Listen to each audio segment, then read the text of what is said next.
to Leadership Reimagined, where game-changing conversations are reshaping the world of work.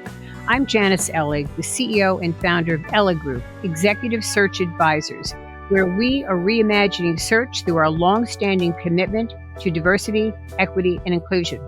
On today's topic, data solutions for better corporate governance, I am delighted to welcome David Chun, the CEO and founder of Equilar, one of the most trusted names in corporate governance today, providing corporate leadership data solutions. Companies of all sizes rely on Equilar, including 70% of the Fortune 500, for their suite of industry-leading educational products, research, and thought leadership. Recognized as one of the 100 most influential players in corporate governance by the National Association of Corporate Directors, the Disruptor Award by 2020 Women on Boards, and Outstanding 50 Asian Americans in Business, David is a true game changer. An avid board contributor, founding member, and advisor to multiple organizations, including Ellig Group, he is a master at corporate governance. David, it's a privilege to leverage your insights today, and I'm delighted to have you join us for the conversation. Thank you, Janice. It's truly an honor and pleasure to be here. I greatly appreciate the opportunity to be on your podcast. We are delighted as well. And so I always like to start with the background. What led you to where you are today? What were those drivers that got you to found this company? Yeah, so I guess I'll start pretty much at the beginning. I grew up in New Jersey, right outside of New York. We were an immigrant family from Korea. Our ticket out of Korea was my dad's ability to go get a scholarship at Fairleigh Dickinson University to get his MBA there. And so I grew up in New Jersey, did my undergrad at the University of Virginia, worked in strategy consulting at Bain in Boston, short stint at a software company, then got my MBA, then spent 6 years on Wall Street with Donaldson, Lefkin, and Jenrette. A great firm, no longer exists, as we all know. They got acquired by Credit Suisse. But that was probably the most influential experience in terms of sort of what's gotten me to where I am today for a whole host of reasons. But I think starts with understanding the data and sort of where did I get that experience? And as an investment banker for 6 years, I spent a lot of time, more than I would care to imagine, in terms of spending time going through SEC filings, but also recognizing the wealth of data that was there. And that's what inspired me to go out and start Equilar in the spring of 2000 to mine this data. And somehow we stumbled into this whole corporate governance area, literally as Enron and Anderson were going out of business, sadly. And that I would point to as being the start of the modern era of corporate governance. As we all know, Sarbanes-Oxley came out of that. And, there was a lot of focus around executive compensation. And that's where it all started. And we have carved out an interesting niche and working with, corporate America, the institutional investor community, the media, academics. Compensation for a whole host of reasons is an important part of the corporate governance dynamic. And that's what really started Equilar. And we've been able to continue to grow Equilar and build other solutions. As you know, Janice, you've been an amazing partner around board diversity. So while collecting the compensation data, we built a people database. And so now we have a digital solution, as you know, today, that you and your firm also take advantage of, and in supporting. We love it. Thank you in supporting your clients. Yeah, absolutely. And working with the Women's Forum of New York, as you know, you and Maggie and others have done an amazing job of honoring companies who are doing the right thing, who are very thoughtful and intentional about it. And I just am honored and feel very fortunate and blessed that I'm in a position where we are today to work with people like you as part of all this. Well, and you've been there supporting the Breakfast of Corporate Champions, honoring those companies above the national average of the S&P 500. Maggie Wilderotter has been, co-chair with me and others. From your background in banking and consulting, you saw a void, you saw a gap, right? About how this information can come together to improve corporate governance. So what was it like during those early years as a startup and a founder of this startup? In one word, it was tough. And let me explain why. I left in March of 2000. NASDAQ was, just broke through 5,000. I'm out here in Silicon Valley. It's the land of milk and honey. And then quickly within a couple of weeks, the market started to soften and frankly crater. So we had raised a small amount of capital, about $1 million through friends and family, and but with the intention of going out and raising additional capital. But that market just, as we all know, completely shut down. And so for the first couple of years, I mean, we had to be very creative, entrepreneurial, and somehow we pulled a rabbit out of the hat. We were able to find an interesting niche around compensation. And our first break actually was with Reuters. I distinctly remember this email exchange with the reporter Tim McLaughlin. He was covering Tyco, needed to know what the CFO at the time, Mark Schwartz, what he made in 2001. And we were able to provide that information to him, and that helped put us on the map. And so, yeah, I mean, it was to help put this in perspective, man, those first 3 years, I was not taking any salary at all, zero. And, going from investment banking to a startup that, you weren't making any money. I had this conversation with my accountant. He's like, I've never had anybody in your situation that went from where you were in one bracket to getting the earned income tax credit. Like, what is that? Like, I didn't know what that was. So it was a very, very humbling experience, because there were many, many days where it's just, I kept waking up like, am I crazy? Like, what am I doing here? But I also recognized that there was the opportunity. There were some, green shoots that said, hey, they wouldn't be calling us back, or they wouldn't engage with us if they didn't think what we were doing was meaningful. And so thankfully, we were able to get to a point where we were a sustainable business and we're generating enough revenue to cover our costs, and eventually to be able to take a salary coming out of it. But yeah, those first couple of years were, like I said, if I had to pick one word, it was tough, very, very challenging. Well, you started in 2000, and I started the same in search in 2000. Yep. Albeit a little bit different, but it's true. If you're like a founder and start in a startup situation, you have to be prepared to weather it, and obviously believe so much in what you were doing, and you did, and so you had that compensation piece. But let's fast forward 20 years. Today, the products and services you're providing to the 70% of the Fortune 500, how are the companies using Equilar's solutions, information, besides compensation of board members and CEOs? When we started collecting the data, literally in spring of 2000, one, we got, the compensation data, but we were also tracking, obviously, which executive and board members were receiving compensation. And we made a very conscious decision from day one when, a Tim Cook shows up at Apple and then a Tim Cook shows up at Nike. We wanted to make sure that we captured it in a way where it was the same Tim Cook. So it was a little extra effort to do that, but what it has allowed us to do is build to build out the base, the foundation of a pretty exciting executive board relationship database. And so while collecting the data, let's say Tim Cook at Apple in, let's say 2005 or 2010, we were also identifying, well, who else was with Tim Cook at Apple, during his tenure, during those years. And so we've built out a database of about 1.5 million executives and board members, individuals that they've interacted with, where they've overlapped. And as you know, what are some interesting applications around that? So one is clearly around recruiting. And so we're excited when companies say they cannot find candidates. My response is, do you have 10 seconds? And, we can quickly go in and, show them like, here are candidates. But even better, not only getting a list of profiles who could potentially, fit the criteria, but equally, if not more important, is like, how are you connected to these individuals? How could you potentially get to these individuals through a warm introduction, through your trusted network? How are you able to identify people in your network who could also serve as a reference for you for when trying to do some background checking on individuals? So that's a pretty unique aspect of what we've built out. First use cases around recruiting, executive and board recruiting. But frankly, the bigger opportunity is helping on the sales and business development side. So in addition to working with B2B sales organizations, we're working with private equity firms and others. And, I like to say we're solving that last mile. How do we get, we every day, right? We see emails.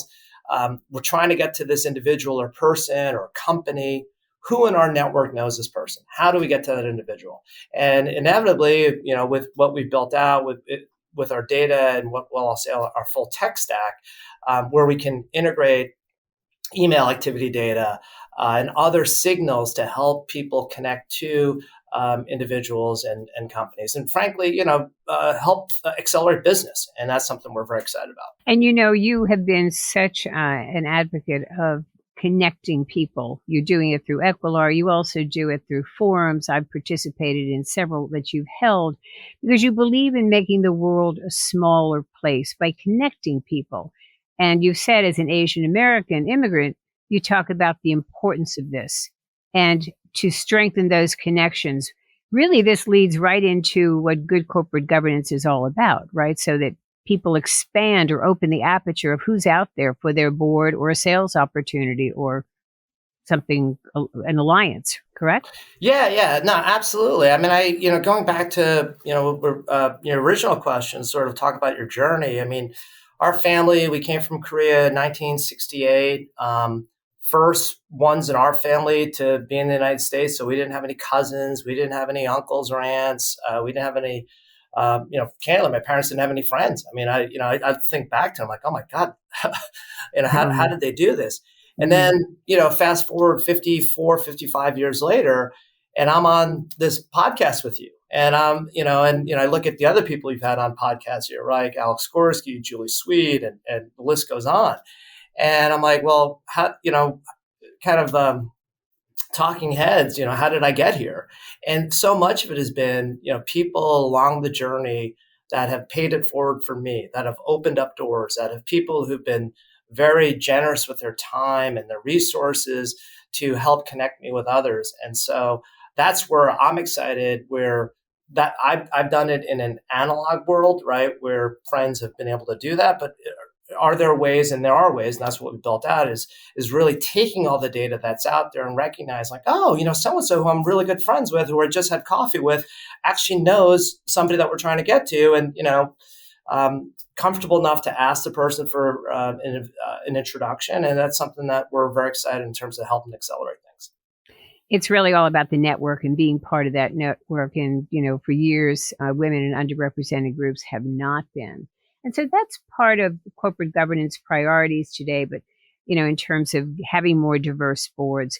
So over the past 2 decades, how have you seen corporate governance priorities and practices evolve? What have been some of those changes? Without question, boards are taken a lot more seriously. You pull, SEC filings from, 2000, and, just here's one example. The CEO of Broadcom, I think it was Greg Reyes. And if you pull up the proxy from 2000, and if you look at like his option grants he was getting that year, I mean, it was like the Black-Scholes value of the grants were, I don't know, $400 or $500 million. It was like 3 separate grants, and each grant was because the stock price was continuing to go down, and they kept on granting more equity. You don't see that anymore. Yeah, and you definitely see, sadly for that individual, as some of you may recall, he ended up going to jail for option backdating issues. So right. Without question, boards are taking their responsibility so much more seriously than what had happened when I first joined, when I first started Equilar. And on the diversity front, you get calls, I'm sure, all your searches, right? We'd like to have a diverse candidate, or virtually all of your searches. And, I'm often being asked, hey, we're looking for somebody who can meet this criteria. And, I'm doing my best.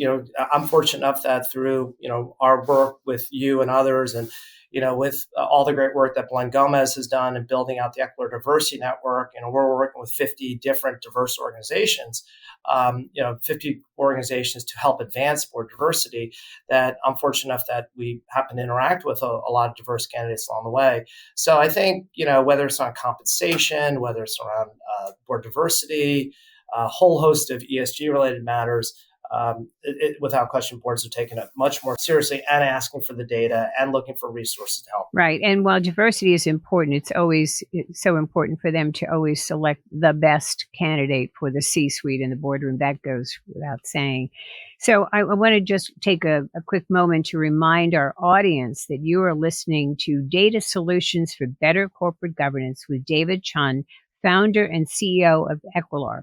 The topics we cover, like today's, are all current, and a new topic with a new game changer is released every month.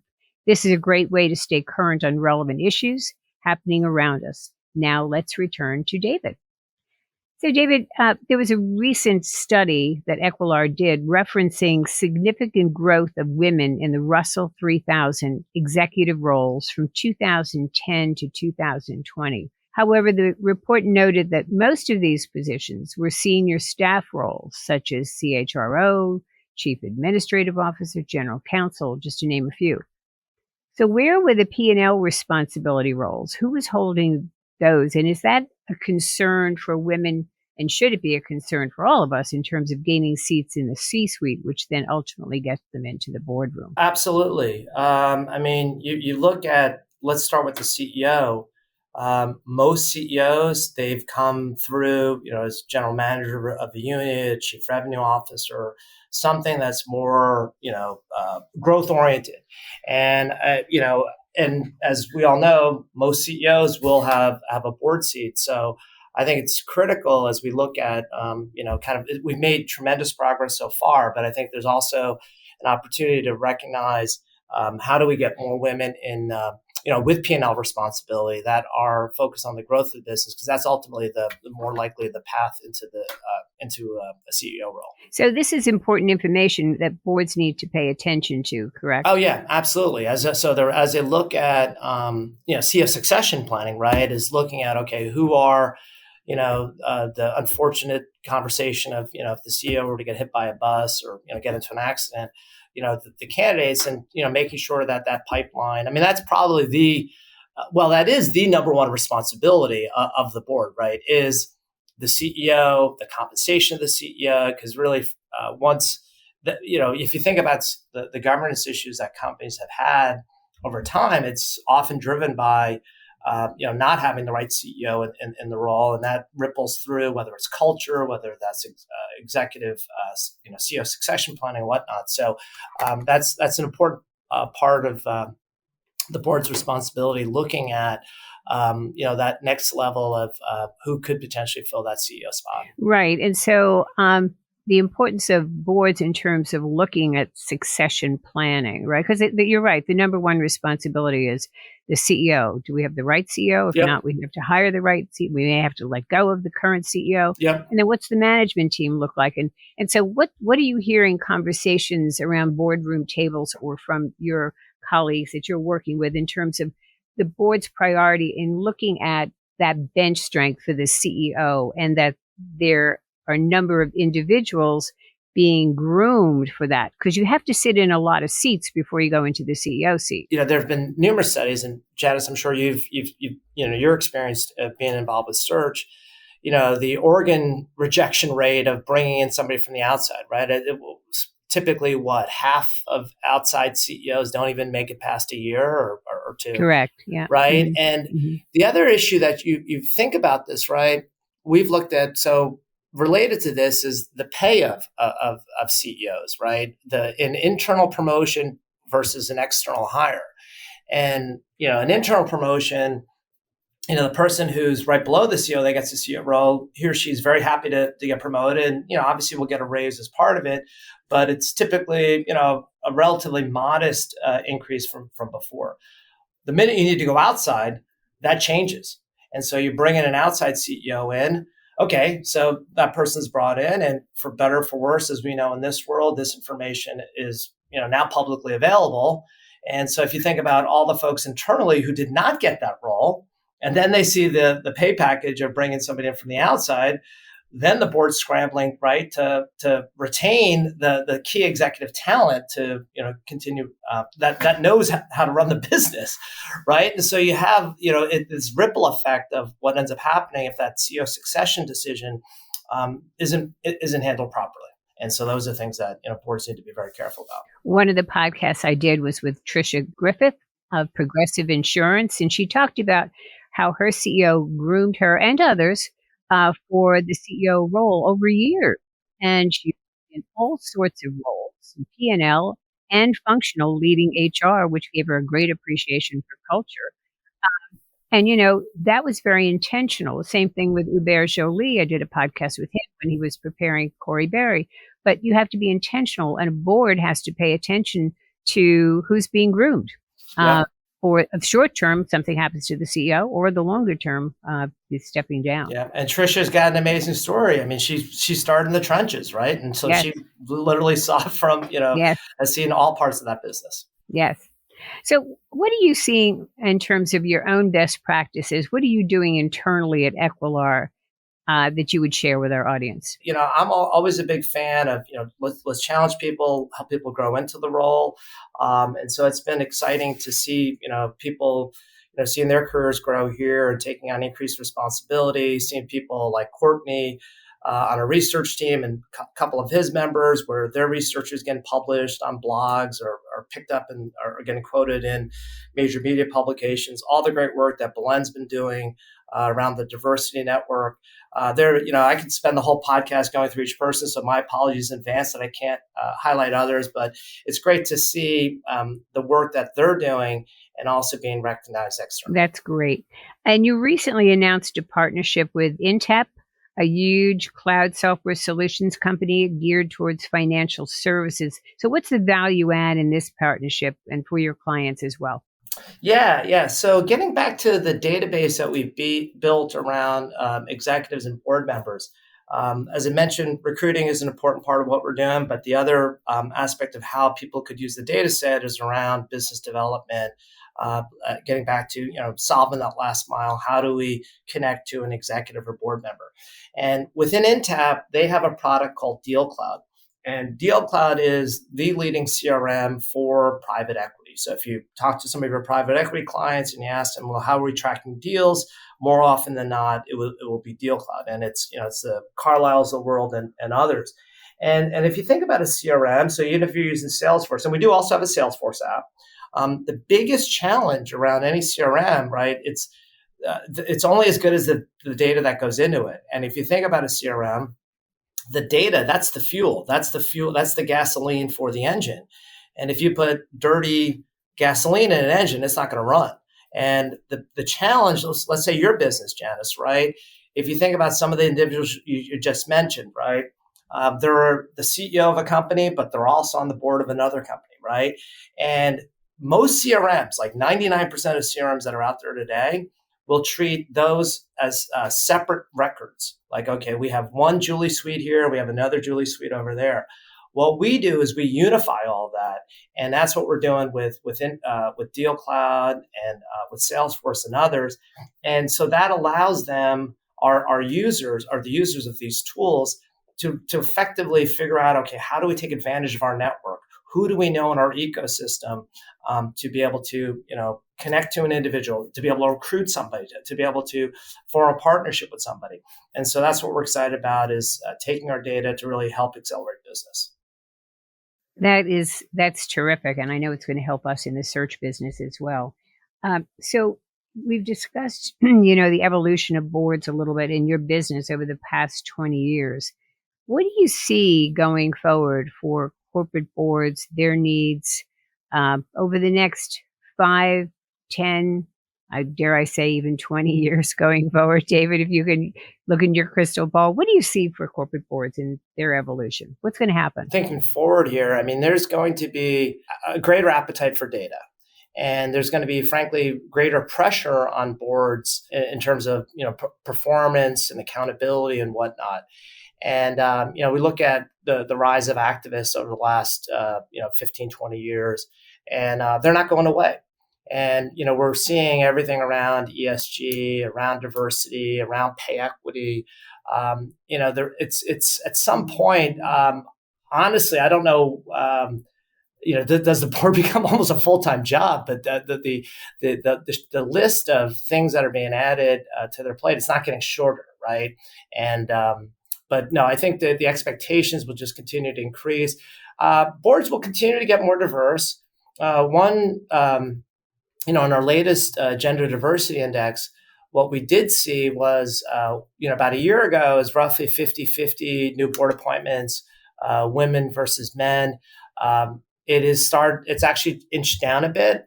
So it's about 40-60 now, women versus men. So that momentum that had picked up over the last couple of years has slightly turned in the other direction. Whether that continues in that direction or comes back, we'll see. But I think, things that we've seen here, for example, SB 826 being blocked here in California, but now, trying to there's talk to get that back in place. Senator Jackson and others working on that. So, I think boards will get more diverse. It's just a question how quickly that rate of change will occur. And you mentioned the amount of time that boards are spending today, directors, and that will probably increase with more data being in front of them and more crises, actually, right? And not just black swans, but gray rhinos, things that, they have to pay attention to.